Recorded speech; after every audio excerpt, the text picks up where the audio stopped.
네, 일단 황교안 한국당 대표가 오늘 오전에 한국당 당사에서 그 민생투쟁 대장정을 마무리하는 기자회견을 가졌거든요. 저희가 내용 정리해봤는데요. 어떤 얘기했는지 먼저 보고 오시죠.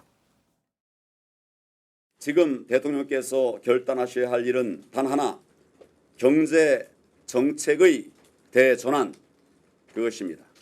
저와 1대1로 만나서 제가 직접 겪은 민생 현장의 절박한 현실을 논의할 필요가 있습니다. 제1야당을 무시하고 독선적으로 국회를 운영해온 부분에 관해서 사과를 해주시면 바로 저희들이 정당 국회로 들어가서 필요한 일들을 하도록 그렇게 하겠습니다. 네, 일단 황 대표는 이제 문재인 대통령과 여당이 사과를 하면 국회에 돌아가겠다라고 했습니다. 그리고 대통령과의 1대1 만남도 여전히 필요하다 이렇게 얘기를 했는데요. 자, 기자회견에서 한 내용들 뭐 이것뿐만이 아니고 다른 내용들도 있었습니다만 이런 그 현재의 황 대표 입장에 대해서 어떻게 좀 생각을 하시는지 궁금합니다. 민생투쟁 대장정을 마치고 온 그 황 대표의 일성이었거든요.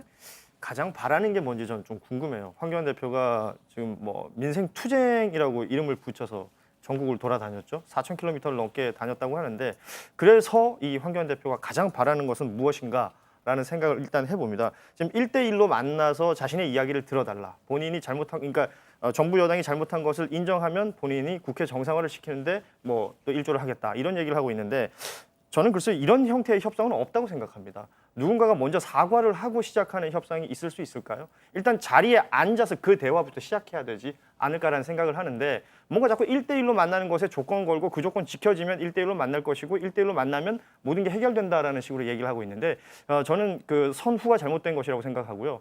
자리에 앉아서 이야기를 시작하는 것 자체, 이 대화를 하고 토론을 시작하는 것 자체가 중요한 것인데 그렇게 자리가 만들어지다 보면 서로가 이야기를 하게 될 테고 어떤 부분에 어떤 문제의식을 가지고 있는 것이고 뭐 말한 것처럼 민생 대장정을 통해서 본인이 느낀 것을 또 정부에 전할 수도 있는 것이고 정부는 또 그에 대한 답을 할 수도 있는 것이라고 생각하는데 자리 만들어지기 전에 먼저 사과부터 하라. 이 부분에 대해서는 잘 이해가 잘 안 돼요, 저는. 근데 그 존재감 부각이라고 하는 측면에서 아마 이런 식으로 이제 하는 것일 거고요. 또 중요한 거는 이제 야당 대표가 가지고 있는 상징성이기 때문에 사실 정치적으로는 황 대표처럼 하는 게 정석이죠. 그러니까 지금 아마도 이제 황교안 대표 같은 경우는 정석을 지금 따라서 수학 정석 말고 그냥 정석을 따라서 하는 것 같은데 실제로 이제 이런 식으로 해서 성과를 많이 이루는 경우도 있고 현재 지금 국회가 너무 파행됐기 때문에 돌아갈 명분을 찾으려고 이제 이런 거 시작을 하죠. 근데 그거를 제가 봤을 때 민주당에서 잘 안 받을 것 같아서 조금 더 이제 문제가 커지고 또 특히 조진래 그 전 의원 사망과 관련해서도 지금 약간 공세를 또 펼치는 부분이어서 또 어떻게 될지 모르겠습니다. 근데 중요한 건